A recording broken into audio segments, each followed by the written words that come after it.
नमस्कार दोस्तों, स्वागत है आपका अपने प्लेटफॉर्म एनसीईआरटी बाय विक्रम पर। और जैसा कि आपको पता है, हम पढ़ रहे हैं 10th क्लास की भूगोल की पाठ्य पुस्तक लाइन टू लाइन, ताकि आपका किसी प्रकार का कोई भी डाउट न रहे। यदि आप इस कंप्लीट बुक को पढ़ना चाहते हैं तो NCERT bye Vikram 10th class नाम से चैनल सर्च कीजिए और उस चैनल के प्लेलिस्ट वाले सेक्शन में जाइए। वहां पे आपको कंप्लीट बुक के वीडियोज मिल जाएंगे, अध्याय 1 से लेकर लास्ट तक। और एक बात और जो मैं आपसे हर बात कहता हूं कि आप कमेंट करके जरूर बताएं कि आपको ये वीडियोस कैसे लग रहे हैं, आपको कंटेंट समझ में आ रहा है या नहीं आ रहा। यदि आ रहा है तो भी बताइए, अगर यदि नहीं आ रहा तो जरूर जरूर बताइए, ताकि हम आने वाले वीडियोज में हम सुधार कर सके। तो ज्यादा समय आपका वेस्ट नहीं करेंगे, हमारा आज का लेक्चर हम स्टार्ट करते हैं। हम पढ़ रहे थे मिट्टियों के प्रकार, और हमने जलोढ़ मृदा और आपकी जो काली मिट्टी है उसके बारे में हमने पढ़ लिया था। आज हमें पढ़ना है लाल और पीली मिट्टी के बारे में, और बाकी जो मिट्टियों के प्रकार है उनके बारे में। तो चलिए शुरुआत करते हैं। लाल और पीली मृदा। लाल मृदा दक्कन पठार के पूर्वी और दक्षिणी हिस्सों में रेवेदार आग्नेय चट्टानों पर कम वर्षा वाले भागों में विकसित हुई है। मतलब ये आपको जब मिट्टी पढ़ते हैं ना, तो मिट्टी की आपको ये बात ध्यान में रखनी है, एक तो वो क्षेत्र कि किस क्षेत्र में आपको वो मिट्टियां मिलती हैं, और दूसरा वो किस चीज से मिली है, और तीसरा यदि उसमें कुछ विशेषता, तो विशेषता आपको याद रखनी है। जैसे हमने पढ़ा था काली मिट्टी के केस में कि उसमें फास्फोरस की कमी होती है और वो कपास के लिए बहुत ज्यादा उपजाऊ होती है, तो उसको काली कपास मिट्टी के नाम से भी जाना जाता है। तो जो लाल मिट्टी वो आपकी दक्कन के पठार की, आप मैप को अपने माइंड में लेके चलिए कि मैप में तुरंत आप उस जगह जाके खड़े हो जाए जहां की बात हो रही है। तो ये कह रहा है कि दक्कन पठार के पूर्वी और दक्षिणी हिस्सों में रेवेदार आग्नेय चट्टानों पर कम वर्षा वाले भागों में विकसित हुई। देखिए आपके कहां से आपको ये तो पता लग जाएगा किस प्रकार भारत का दक्षिणी हिस्सा है और यहाँ पे दक्कन का पठार है। तो इसके कौन से हिस्से पर, तो इसने कहा कि इसके पूर्वी हिस्से आपके, लो मैं आपको दिखा देता हूँ कि ये आपके इसके पूर्वी हिस्से हो गए, और दक्षिणी हिस्सों पे पाई जाती है क्योंकि यहाँ पे कम वर्षा होती है, इसकी कुछ प्रॉपर्टीज होगी। तो हमें माइंड में रखना है कि ये इस हिस्सों पर पाई जाती है। ठीक है। अगर राज्यों की बात करें तो राज्यों में लाल और पीली मृदाएं उड़ीसा, छत्तीसगढ़, मध्य गंगा के मैदान, मतलब ये वही हिस्सा है जो इसने पहले बताया है। ठीक है। तो दक्षिणी छोर पर और पश्चिमी घाट में पहाड़ी पद पर पाई जाती है। पश्चिमी घाट का मतलब है आपका ये वाला घाट, ये आपका पश्चिमी घाट है। इन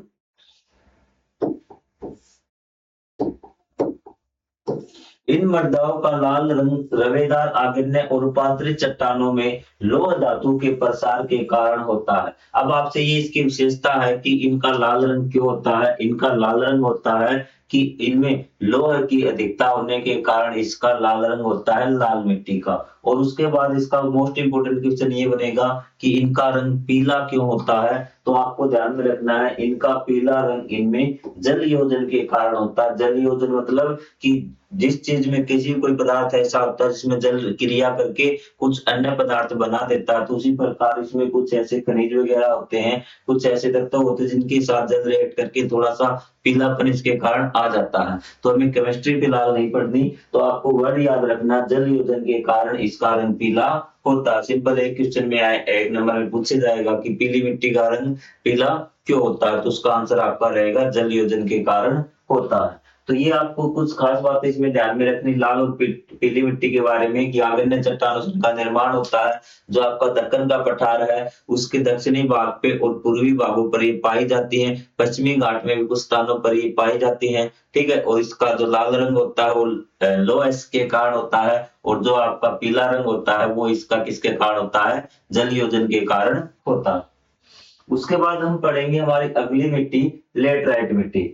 कई बच्चों को यही रहता है कि जो लाल मिट्टी है ना वही क्या है आपकी लेटराइट मिट्टी है। लेटराइट शब्द ग्रीक भाषा के शब्द लेटर से लिया गया है जिसका अर्थ है ईट। जिसका अर्थ क्या है, ईट। और ईट और इसमें क्या समानता है वो हम देखेंगे कि लेटराइट इसको क्यों कहा गया। एक बात आप ध्यान में रखना, लाल मिट्टी अलग है, लेटराइट मिट्टी अलग है। लेटराइट मृदा का निर्माण उष्ण कटिबंधीय तथा उपोष्ण कटिबंधीय जलवायु में कहाँ होता है कि जिन क्षेत्रों में किस प्रकार की जलवायु पाई जाती है, उष्ण कटिबंधीय व उपोष्ण कटिबंधीय जलवायु पाई जाती है। उष्ण या उपोष्ण क्या होती है, देखिए कि आपने ये हमने पहले ही पढ़ चुके हैं कि जैसे ये आपका भारत है और ये हम एक बार बना देते हैं हमारी भूमध्य रेखा, ठीक है, और ये यहाँ से हमारी कर्क रेखा है और ये मकर रेखा। कर्क रेखा और मकर रेखा के बीच में जो स्थान होता है ना, जहाँ सूर्य की किरणें सीधी आती है, जलवायु गर्म होती है, तो वो आपका क्या होता है, उष्णकटिबंधीय जलवायु वहां पर होती है, बारिश बहुत ज्यादा होती है। और ये आपकी कर्क रेखा, और इससे थोड़ा सा ऊपर जाएंगे ना कर्क रेखा से, यहाँ पे उपोष्ण कटिबंधीय होगी। तो आप ध्यान दे सकते हैं, जो भारत का दक्षिणी हिस्सा ना, वहां पे जलवायु उष्ण कटिबंधीय आएगी। और भारत में जलवायु अलग अलग प्रकार की होती है, लेकिन हम अगर पूरे विश्व के में देखें तो भारत का जो दक्षिणी हिस्सा है उसमें उष्ण कटिबंधीय है और थोड़े से हिस्से में उपोष्ण कटिबंधीय जलवायु हमारी आएगी। तो इस मिट्टी का निर्माण किस प्रकार की जलवायु में होता है, उष्ण कटिबंधीय व उपोष्ण कटिबंधीय जलवायु में होता है। अब आपने बताया इस प्रकार की जलवायु में होता है, तो भारत के दक्षिणी भाग में पाई जाती है या फिर उत्तर पूर्व भाग में, ठीक है। तो इसके कारण ये जो मिट्टी कहाँ पाई जाएगी, दक्षिणी भाग में या उत्तर पूर्वी भाग में पाई जाएगी। ये कंसेप्ट आपको माइंड में लेके चलना है। अगर इस प्रकार से आप ज्योग्राफी को पढ़ेंगे तो आपकी सारी चीजें क्लियर हो जाएगी। तो जलवायु आपको पता लगी इस प्रकार की, लेटराइट मिट्टी के लिए किस प्रकार की जलवायु आपको चाहिए भी, ठीक है। तो क्योंकि ये चीजें आपके माइंड में आप जब हम मैप करेंगे ना, तब आपकी सारी चीजें क्लियर हो जाएंगी। तो हम धीरे धीरे उसी चीज को लेकर चलेंगे भी। तो ये कहता है कि जिन क्षेत्रों में उष्ण कटिबंधीय जलवायु पाई जाती है, उपोष्ण कटिबंधीय जलवायु पाई जाती है, उसमें आर्द्र तथा शुष्क ऋतुओं के एक के बाद एक आने के कारण होता है कि वो क्षेत्र जलवायु इस प्रकार की है और उसमें जो ना कौन सी ऋतुएं आती है, आर्द्र तथा शुष्क ऋतुएं। आदर मतलब कि बारिश वाली ऋतु हो गई आपकी, और शुष्क मतलब कि बारिश न होगी, एक बार तो बारिश हो गई फिर आपकी बारिश नहीं हुई अगले मौसम में तो कुछ महीनों तक, तो वो मौसम कैसे आ गई, पहले आपकी आदर मौसम ऋतु आ गई, उसके बाद आपकी शुष्क आ गई। जहाँ इस प्रकार की जो ऋतुएं आएंगी ना, तो वहां पे आपकी लेटराइट मिट्टी का निर्माण होगा।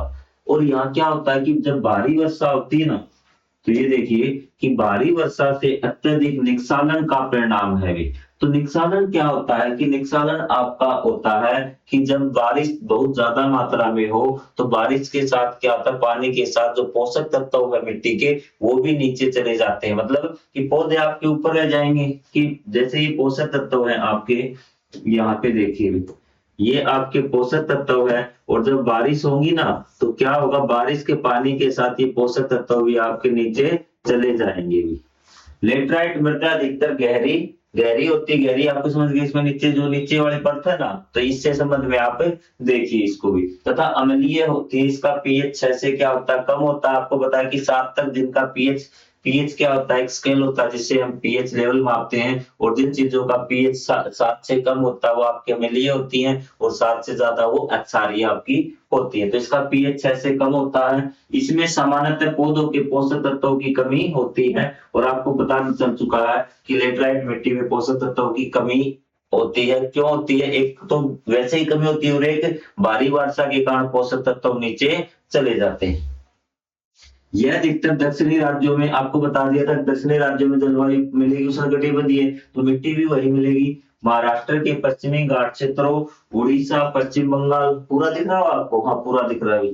बंगाल के कुछ भागों में, उत्तर पूर्वी प्रदेशों में पाई जाती है, जहां इस मिट्टी में पर्णपाती और सदाबहार वन मिलते हैं भी, ठीक है। इस मिट्टी में किस प्रकार के वन मिलते हैं, पर्णपाती। पर्णपाती मतलब कि जो वन अपने पत्ते गिरा देते हैं, जिस वन के पौधे पेड़ अपने पत्ते गिरवा देते हैं, वहां इसमें ह्यूमस पर्याप्त मात्रा में पाया जाता है। अब आप कहेंगे सर ये ह्यूमस क्या है, ह्यूमस क्या होता है कि जब पेड़ पौधे हैं इनके पत्ते गिरते हैं, ठीक है, तो वो क्या है कि वो कोई कार्बनिक जो आपके ये आपके डिकम्पोजर्स हैं, जो अपघटक है, वो आपके मिट्टी में बदल देते हैं। वो एक ब्लैक कलर का एक पदार्थ बनता है, उसको हम ह्यूमस बोलते हैं। तो ये देखिए जहाँ पे पेड़ पौधे ज्यादा होंगे, पत्ते ज्यादा गिरेंगे, टहनियां ज्यादा गिरेंगी, तो वहां ज्यादा होंगे ना, तो वो ह्यूमस ऑटोमेटिक वहां पे क्या हो जाएगा, ज्यादा हो जाएगा। लेकिन जहां विरल वनस्पति का मतलब है जहां पेड़ आपके खुले खुले हैं भी, ठीक है, और अर्ध शुष्क पर्यावरण में ह्यूमस की मात्रा कम पाई जाती है।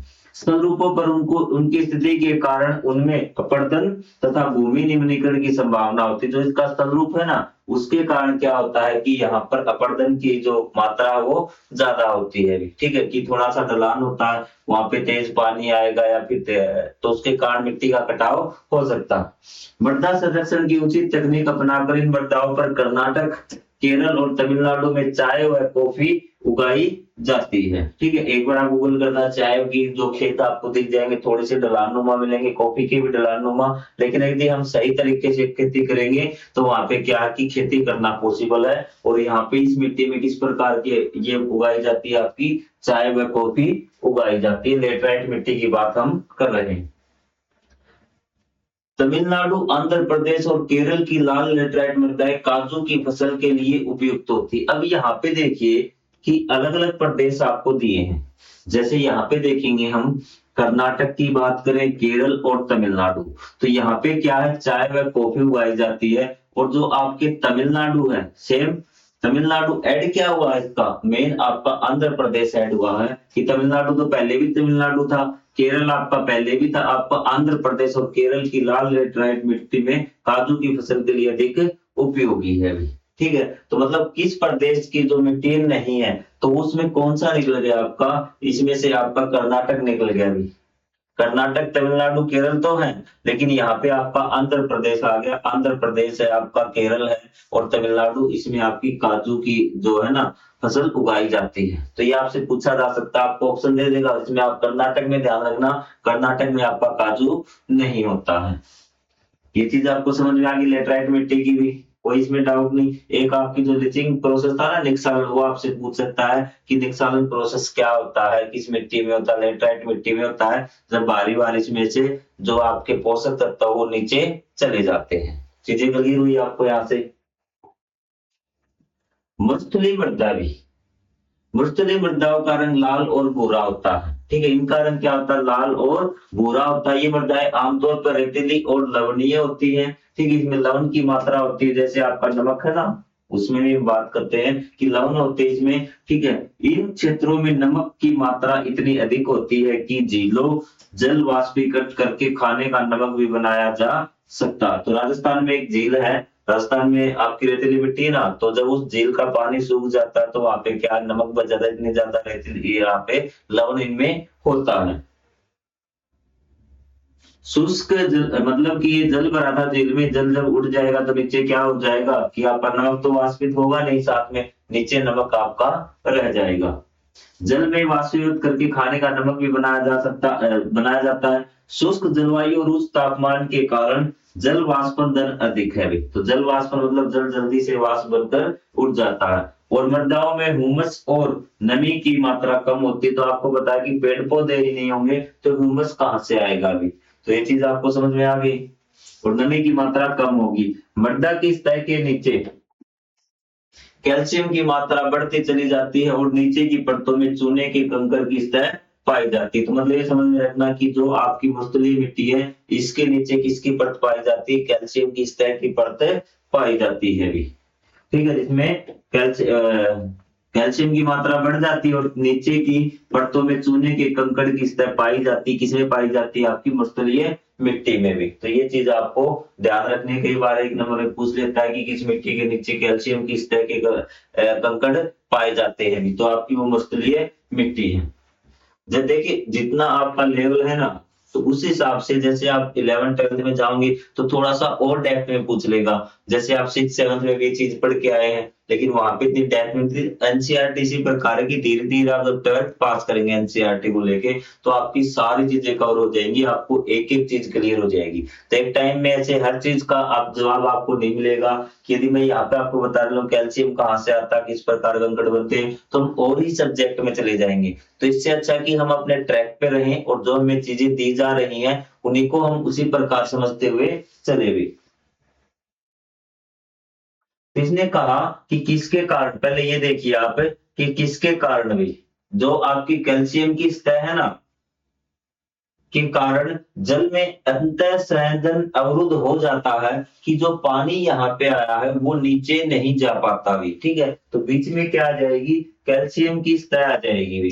जैसे ये आपकी मिट्टी हो गई, ठीक है। यहाँ पे देखिए कि ये आपकी मिट्टी होगी, आपकी रेगिस्तानी मिट्टी होगी, तो यहाँ पे क्या होगा कि ये कैल्शियम की सतह होगी, तो जब पानी आएगा तो ये कैल्शियम इसको पानी नीचे नहीं जाने देगा। इस मृदा को सही तरीके से सिंचित करके कृषि योग्य बनाया जा सकता है, जैसा कि पश्चिमी राजस्थान में हो रहा है। पश्चिमी मतलब कोई तो तरीका होगा जिससे हम क्या कर सकते हैं, इस मिट्टी पे खेती कर सकते हैं, तो उन्हीं तरीकों का प्रयोग करके पश्चिमी राजस्थान में खेती की जा रही है। तो आपको ध्यान में रखना है कि जल संवेदन किस कारण से नहीं होता, जो कैल्शियम की परत बनती है ना, उसके कारण जल संवेदन नहीं होता। अब वन मृदा भी आपकी शायद ये लास्ट मृदा बची होगी आपकी, तो वन मृदा के बारे में और बात करते हैं। ये मृदाएं आमतौर पर वन मृदा तो मतलब जहाँ पे पेड़ पौधे ज्यादा होंगे वही मृदा मिलेगी। ये आमतौर पर पहाड़ी और पर्वतीय क्षेत्रों में पाई जाती है जहाँ पर्याप्त वर्षा वन उपलब्ध है भी। तो जहाँ पर क्या है, पर्याप्त मात्रा में वर्षा वन उपलब्ध है ना, तो वहां पे ये मिट्टी आपकी पाई जाती है भी।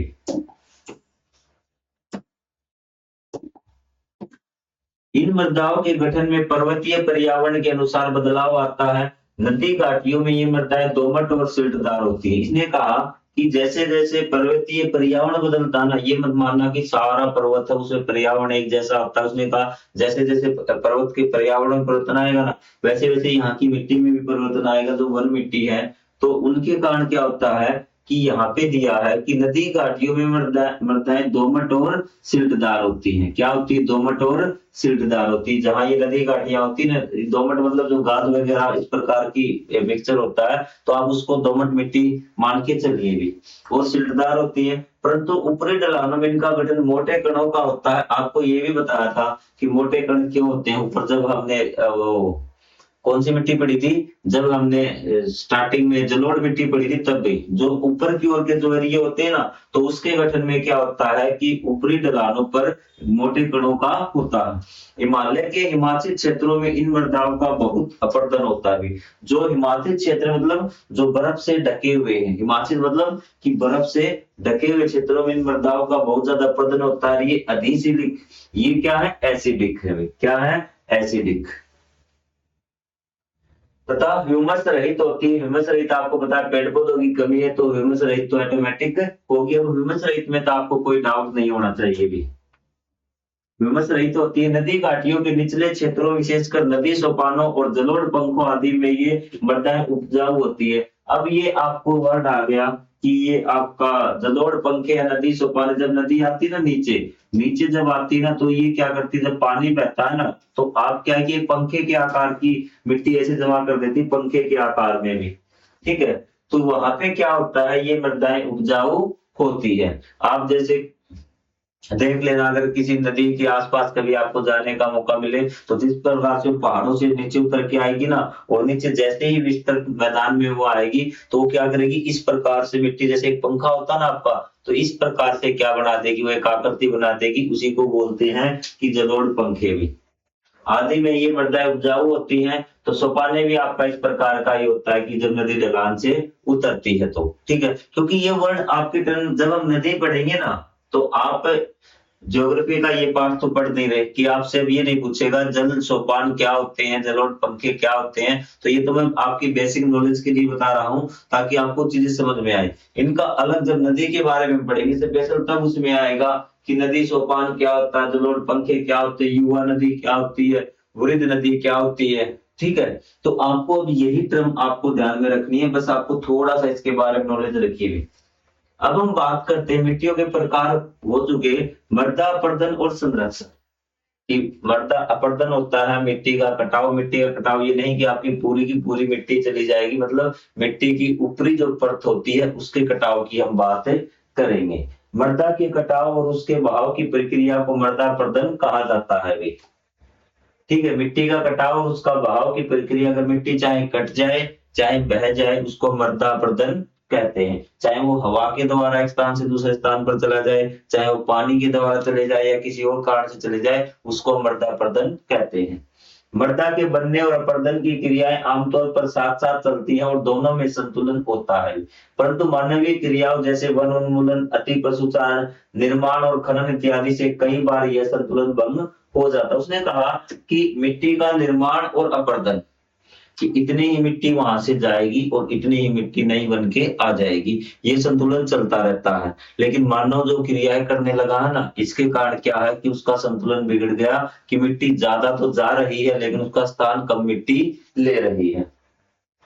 ये रहा कि मृदा के बनने और अपरदन की क्रियाएं आमतौर पर साथ साथ चलती और दोनों में संतुलन, लेकिन मानव की जो क्रियाएं वन उन्मूलन, वनों को काटने लग गए, अति पशुचारण, निर्माण और खनन इत्यादि पर कई बार यह संतुलन भंग हो जाता तथा प्राकृतिक तत्व जैसे पवन, हिम नदी और जल मृदा का प्रदन करते हैं। ठीक है, जैसे हवा की तेज कि आपने पशुचारण कर लिया कि पशुओं के जो पैर होते हैं उन्होंने क्या कर दिया, मुंह से वो घास को काट, उनके साथ मिट्टी भी उखड़ जाएगी, पैरों से मिट्टी उखड़ जाएगी और जब तेज पवन आएगी तो उस मिट्टी को वहां से उड़ा ले जाएगी, या फिर तेज पानी आ गया तो पानी भी उस मिट्टी को बहा ले जाएगा। बहता जल मृदा युक्त मृदाओं को काटते हुए, मृतिका युक्त मतलब जिस जो बिल्कुल बारीक कण होते हैं ना उसको मृतिका बोलते हैं, मतलब कि जो आपके बिल्कुल बारीक रेत के कण है ना, मिट्टी के कण, मृदा के कण, उसको काटते हुए गहरी वहिकाएं बनाता है जिसे अवनलिकाएं कहते हैं। ऐसा भूमि जोतने योग्य नहीं रहती, इसे उत्खात भूमि कहते हैं। जब जल बह के जाएगा ना तो इस प्रकार से देखिए आप एक बार इसको समझ लीजिए आप, तो उसमें क्या है कि वाहिकाएं नली बन जाएगी। ऐसे भी जल जब बह के आएगा ना तो जो मृतिका युक्त है मतलब बिल्कुल बारीक बारीक रेत, उसको रेत को बहा के ले जाएगा और उसमें आपकी नलिकाएं बन जाएगी। तो वो उसमें जब आपकी खाइया बन जाएगी, खाइया समझिए, आपको समझने के तरीके समझिए, तो वैसे तो वो नलिकाएं बनते हैं, तो फिर वो जोतने योग्य कैसी रहेगी, जहां ऐसी भूमि जहां मिट्टी कटाव के कारण नलिकाएं बन जाती है और वो भूमि फिर कृषि करने योग्य नहीं रहती, तो उस भूमि को हम बोलते हैं उत्खात भूमि। और एक बार डायग्राम में देख लीजिए कि इस प्रकार से दरारें हो जाती है भी। तो ऐसी दरारें अगर मिट्टी में हो गई तो आप बताइए कि इसको कैसे आप जोत सकते हैं। तो ये चीजें समझ में आई आपको? चीजें आपको क्लियर हो रही हैं? आज हम इस लेसन को बस समाप्त करेंगे, हमारा ये लास्ट टॉपिक चलेगा। ये देखिए मृदा अपरदन किस प्रकार से हो रहा है, जैसे पानी बह रहा है ना तो इसको साथ साथ लेके जा रहा है। तो यहाँ से देखिए आपकी मरुस्थलीय मृदा आपको दिखा रखी किस प्रकार की होती है, इसका रंग थोड़ा सा लाल होता है, आपको बता दिया गया। इसे उत्खात भूमि कहते हैं। ये चीज पढ़ लिया आपका। जो चंबल बेसिन है, मतलब चंबल का जो बेसिन है आपका, उसमें बेसिन में ऐसी भूमि को खड़ कहते हैं। क्या कहा जाता है? खड़ भूमि कहा जाता है। सेम उत्खात भूमि होती है ना, उसी को खड़ भूमि का। आपसे कुछ पूछ लिया खड़ भूमि क्या होती है, आप कहेंगे सर ये क्या हो गया, ये तो कुछ समझ में नहीं आया। तो वही है आपकी उत्खात भूमि। जो चंबल का बेसिन होता है उत्खात भूमि, उत्खात भूमि को उसमें क्या बोलते हैं, खड़ बोलते हैं। खड़ क्या होता है कि वही तेज बारिश आएगी तो जो उसमें नलिकाएं बन जाएगी, तो नलिकाओं के कारण भूमि जोतने योग्य नहीं रहती और इसलिए उस भूमि को हम खड़ भूमि कहते हैं चंबल के बेसिन में। कई बार जल विस्तृत क्षेत्र को ढके हुए ढाल के साथ नीचे की ओर बहता है। ऐसी स्थिति में क्षेत्र की ऊपरी मृदा खुलकर जल के साथ बह जाती है। इसने कहा कई बार जल एक तो नलिकाओं में बह गया अभी, ठीक है, और एक जल आएगा पूरा जैसे समुद्र आ रहा, पानी लगातार बहता हुआ समतल भूमि पर, और जो भूमि की ऊपरी परत है ना उसको बहा के ले जाएगा भी। क्या करेगा? उसको बहा के ले जाएगा। इसे बोलते हैं चादर अपरदन। क्या कहलाता है? इसको हम चादर अपरदन बोलते हैं। क्या बोलते हैं? चादर अपरदन। ये चीज आपको क्लियर हुई? चादर अपरदन क्या होता है? क्योंकि एक एक वर्ड आप जो मैं बताऊं ना उसको एक बार इसको दोबारा पढ़ेंगे, लेकिन एक बार नोट्स अगर बना लें तो आपको काफी अच्छा होगा। इसे चादर प्रदन कहते हैं। पूरी मतलब जब बह जाती है ना तो वो क्या होता है आपका चादर प्रदन कहलाता है। तो आपको खड़ भी समझ में आ गया, उत्खात भूमि भी समझ में आ गई, चादर अपर्दन भी समझ में आ गया। पवन द्वारा मैदान अथवा ढालू क्षेत्र से मृदा को उड़ा दे जाने की प्रक्रिया को पवन अपर्दन कहते हैं। इसमें आपको डाउट ना, जब हवा उसको उड़ा ले जाती है इसको हवा अपर्दन या पवन अपर्दन बोलते हैं। कृषि के गलत तरीकों से भी मृदा अपर्दन होता है। गलत ढंग से हल चलाने, जैसे ढाल पर ऊपर से नीचे की ओर हल चलाने से वाहिकाएं बन जाती जिसके अंदर से बहता पानी आसानी से मृदा का कटाव करता है। यदि हमने गलत तरीके से कृषि की, कि मान लेते हैं कि ये ढलाव इस प्रकार का है भी, ये देखिए इस प्रकार का ढलाव हमने ऐसे ही क्या करने लगे, अगर हल चला दिया तो पानी ऊपर से आएगा तो क्या करेगा, मिट्टी को अपने साथ आसानी से बहाकर ले जाएगा। इससे अच्छा कि हम इस प्रकार से हल चलाएं भी। तो ये चीज आपको समझ में आ गई। हम पढ़ रहे हैं मृदा अपरदन के कारण भी। जिससे आसानी से मृदा कटाव हो सकता है। ढाल वाली भूमि पर समोच्च रेखाओं के समानांतर हल चलाने से ढाल के साथ जल बहाव की गति घटती है। यदि हम उसके समोच्च रेखाओं के समानांतर कि हम इस प्रकार का, ये ढाल तो इस प्रकार का, यहाँ देखिए आपका यही बता देता हूँ, ये ढाल आपको दिख रहा है, तो यदि हम इस पे इस प्रकार से चलाएंगे तो पानी बहने में क्या होगी, पानी को रुकावट पैदा होगी, मतलब पानी मिट्टी को बहाकर नहीं ले जा पाएगा। तो हमें आप समझ गए समोच्च रेखाओं के समानांतर मतलब कि उसके ढाल इस प्रकार का है, और जैसे ये है ना फिंगर्स, किस प्रकार से हम क्या करेंगे उसमें हल चलाएंगे भी। तो जल के साथ जल की बहाव की गति घटती है। इसे समोच्च जुताई कहा जाता है। क्वेश्चन आ गया समोच्च जुताई से आप क्या समझते हैं? जब हम समोच्च रेखाओं में ढाल के से समोच्च रेखाओं की दिशा में हम क्या करते हैं, हल चलाते हैं, तो उसे समोच्च जुताई कहते हैं। परपेंडिकुलर आप बोलते हैं, लंबवत बोल सकते हैं, ठीक है। तो आप डायग्राम बना के दिखा सकते हैं। ठीक है, समोच्च जुताई में आपको कोई डाउट तो नहीं होगा कि हम समोच्च रेखाओं के समानांतर भी, क्या है समोच्च रेखा मतलब उसकी जैसे ढाल ऐसे है ना, तो इस प्रकार से हम चलाएंगे तो समोच्च रेखाएं होती हैं। ढाल वाली भूमि पर सोपान बनाए जा सकते हैं। सोपान कृषि प्रदन को नियंत्रित करती है। पश्चिमी और मध्य हिमालय में सोपान मतलब सीढ़ी होती है। वैसे तो सोपान क्या होती है, सीढ़ी। ये आपका ढाल है, तो यहाँ क्या हम सीढ़ीदार खेत बना देंगे इस प्रकार से, ताकि पानी का बहाव एकदम से न हो। सीढ़ी मतलब जैसे आपकी ऐसे है ना, ऐसे हम बना देंगे भी, ताकि पानी एक तो इस फ्रंट से आएगा, बिल्कुल तेजी से आएगा भी, और एक क्या आएगा बिल्कुल आराम से बहता है। यहाँ थोड़ा थोड़ा हम क्या लगा देंगे, बैरिकेड लगा देंगे, तो ये आपका हो जाएगा। ठीक है, नियंत्रित करती पश्चिमी और मध्य हिमालय सोपान अथवा सीढ़ीदार कृषि काफी विकसित है। सोपान कृषि पूछ सकता है आपसे, कंफ्यूज होता ना, सीढ़ीदार कृषि कोई वो सोपान कृषि बोल रहा है। बड़े खेतों में पट्टियों में बांटा जाता है। फसलों के बीच में घास की पट्टियां उगाई जाती हैं, ताकि मिट्टी का अपरदन न हो। घास पता है आपको कि मिट्टी को पकड़ कर रखता है, तो जब पानी आएगा तो मिट्टी को जाने नहीं देगा भी।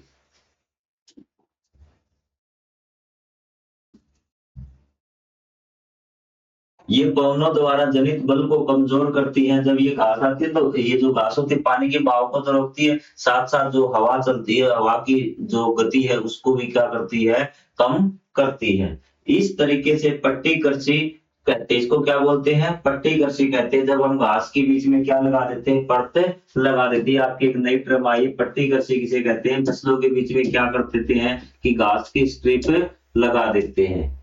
ठीक है, क्या लगा देते हैं कि यहाँ पे फसल है, ताकि जो हवा का वेग है ना वो आपका ज्यादा न रहे, हवा की स्पीड क्या हो जाए, कम हो जाए। देखिए वैसे आपको बताता हूँ, यदि आप मैदान में खड़े होंगे ना तो आपको हवा बहुत तेज लगेगी, और साथ साथ हवा में जो कण आते हैं ना वो भी क्या आपसे साथ में बल लगाते हैं। लेकिन जब आप घास वगैरह लगा देते हैं तो वहां पे क्या होता है कि जो हवा में जो कण है जो उसको और ज्यादा मजबूती प्रदान करते हो, घास वगैरह फंस जाते हैं, तो बिल्कुल हवा आती है उसका वेग और भी ज्यादा कम हो जाता है। तो ये चीज आप समझिए भी। तो एक बार इसको दोबारा देखिए आप, पट्टी कृषि को या स्ट्रिप फार्मिंग को भी। ठीक है, कि बड़े खेतों को पट्टियों में बांटा जाता है, और पट्टियों के बीच में घास की पट्टियां उगाई जाती है, और फसलों के बीच में घास की पट्टियां उगाई जाती हैं भी। ठीक है, ये पवनों द्वारा जनित बल को कम कर देती है। जो हवा के द्वारा जो फोर्स लगाती है ना उसको कम कर देती है। इसे स्ट्रिप फार्मिंग कहते हैं। पेड़ों को कतारों में लगाकर रक्षक मेखला बनाना भी पवनों की गति कम करता है। इन रक्षक पट्टियों का पश्चिम भारत में रेत के टीलों के स्थायीकरण में महत्वपूर्ण योगदान है भी। तो यहाँ पे देखिए अब कि आपने जो पेड़ लगा दिए, पेड़ भी तो क्या करेंगे, हवा को क्या करेंगे, बीच में रोक देंगे भी। ठीक है, हवा में जो कण है धूल मिट्टी उनको भी रोक देंगे, हवा का वेग को कम कर देंगे। जैसे पेड़ की कतार लगा दी इस प्रकार से, फिर एक आगे लगा दी, फिर उससे आगे लगा दी, तो इस प्रकार से क्या है वो आपके कम हो जाएंगे भी। ठीक है चीजें आपकी। तो यहाँ पे आपका ये अध्याय कंप्लीट होता है। अब आपने अध्याय अगर स्टार्टिंग से पढ़ा तो आप इसके क्वेश्चन आंसर बड़े आराम से समझेंगे, और मैं भी आपको एक अलग से वीडियो में इसके क्वेश्चन आंसर कर बता दूंगा भी। इनमें से किस राज्य में काली मृदा मुख्य रूप से पाई पाई जाती है? तो यहाँ पे देखिए आप कहाँ पे पाई जाती है काली मृदा, आपको बताई थी महाराष्ट्र में पाई जाती है ना। आप खुद से देखिए महाराष्ट्र में या झारखंड में, जम्मू कश्मीर में। ठीक है, सीढ़ीदार सोपानी खेती ये भी आपको बताया कि जहां आपके ढलानदार होंगे, ढलानदार तो आपके उत्तराखंड में है। आपका पंजाब में भूमि निम्नीकरण का मुख्य कारण क्या है कि उसमें अधिक सिंचाई है। 3 राज्यों के नाम बताए जहां काली मृदा पाई जाती है। आपको कोई डाउट ही नहीं रहना चाहिए, आपके मन में सब जाना चाहिए। पूर्वी नदी के तट पर डेल्टाओं से किस प्रकार की मृदा पाई जाती है, वो आपकी जलोढ़ मिट्टी पाई जाती है। ठीक है। पहाड़ी क्षेत्रों में मृदा प्रदूषण की रोकथाम के लिए क्या कदम उठाने चाहिए। अब आपको इसमें किसी प्रकार का कोई भी क्वेश्चन आपका नहीं पूछे नहीं रहना चाहिए, चाहे कोई भी कहीं से पूछ ले भी। तो आज का ये अध्याय समाप्त होता है। इसका वन शॉट भी मैं आपको करवाऊंगा ताकि एक बार में आपका क्विक रिवीजन भी हो जाए, जिसमें आपको किसी प्रकार का कोई भी डाउट न रहे। तो मिलेंगे हम अगले अध्याय में, और आपको अध्याय कैसा लगा इस वीडियो को ज्यादा से ज्यादा शेयर करना। तो मिलेंगे हम अगले अध्याय में अगेन। तो जय हिंद, जय Bharat, thank you very much.